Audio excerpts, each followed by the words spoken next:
देखो, संसार के प्रति जो आपका प्रेम है, स्नेह है, ध्यान से सुनना, वो आपको भीतर से दुर्बल बनाएगा।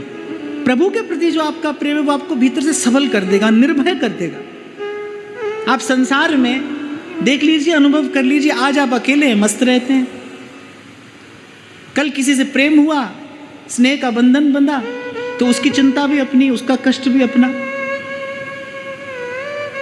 आज आप अकेले हैं तो आप मस्त हैं, आनंद में, मौज में रहते हैं।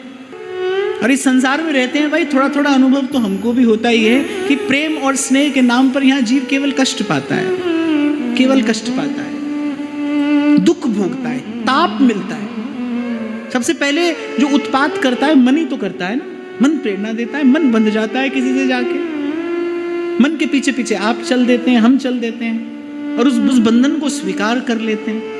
संसार को चाहने का परिणाम क्या है? दुख है। क्यों? क्योंकि वो चाहत, वो इच्छा एक पक्षीय है। आप जिसे चाहते हैं वो आपको नहीं चाहता। और संसार में तो प्राय करके ही देखने को मिलता है, लगभग यही देखने को मिलता है। महाराज भर्तृहरि के 2 शतक उपलब्ध हैं, एक श्रृंगार शतक और एक वैराग्य शतक। श्रृंगार शतक में उन्होंने जितना एक मनुष्य भोग विलास का चिंतन कर सकता है उन्होंने किया। फिर तत्काल वैराग्य शतक है, और वैराग्य शतक में ऐसा उत्कट त्याग और वैराग्य महाराज भर्तृहरि वर्णन करते हैं। उनके जीवन में घटना घटी, अपनी रानी से बहुत प्रेम करते थे, बड़ी रूपवती वो रानी, बड़ी रूपवती वो रानी। लेकिन राजा भर्तृहरि संस्कारी थे, शिव भक्त। एक साधु उनके नगर में आए, उनकी सेवा से प्रसन्न हो गए। महाराज भर्तृहरि को एक सिद्ध फल दिया कि फल खाकर आप कभी बूढ़े नहीं होंगे।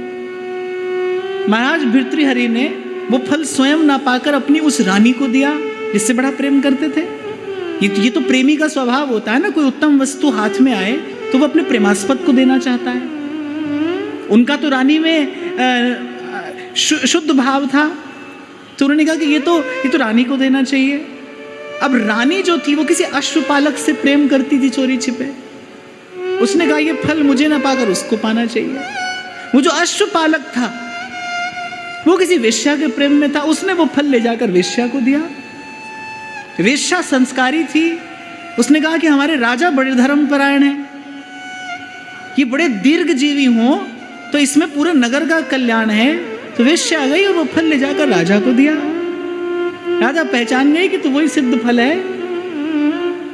और कहते हैं जब राजा भर्तृहरि को वास्तविकता का ज्ञान हुआ, जब बोध हुआ, कहते उसी क्षण अपना राजपाट त्यागा और फिर अनन्य शिव भक्ति के उस परम पद पर जाकर आरूढ़ हुए। तो ये संसार का सत्य है भाई। आप जिससे प्रेम करेंगे वो किसी और से करेगा, वो किसी और से करेगा। फिर ये कवि लोग, शायर लोग जितनी कविता गाना गाते रहते हैं वो सब उनका रोना धोना ही है। और संसार में प्रेम का परिणाम रोना धोना है। इसलिए कुछ भी करिए पर हित तो कीजिए कमल नयन सो, कमल नयन सो। मेरी आंखों देखी घटना है। एक माता रोज पूजा करने बैठती थी, छोटा सा बालक था, गुटरुवन चलता था। वो बार बार आता था और दीपक की लौ को छूने का प्रयास करता था। 2, 4, 5 बार तो माता ने हटाने की चेष्टा की। एक दिन माता ने हाथ लग जाने दिया। अब मैंने कहा ये क्या करती हैं आप? फिर नहीं, कल से नहीं आएगा।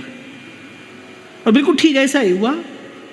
अगले दिन से माता भी गई, बोले बेटा ये चाहिए? बोले नहीं, ये नहीं चाहिए। तो ऐसी ठोकर लग जाए तो कम से कम तब तो सीख जाइए।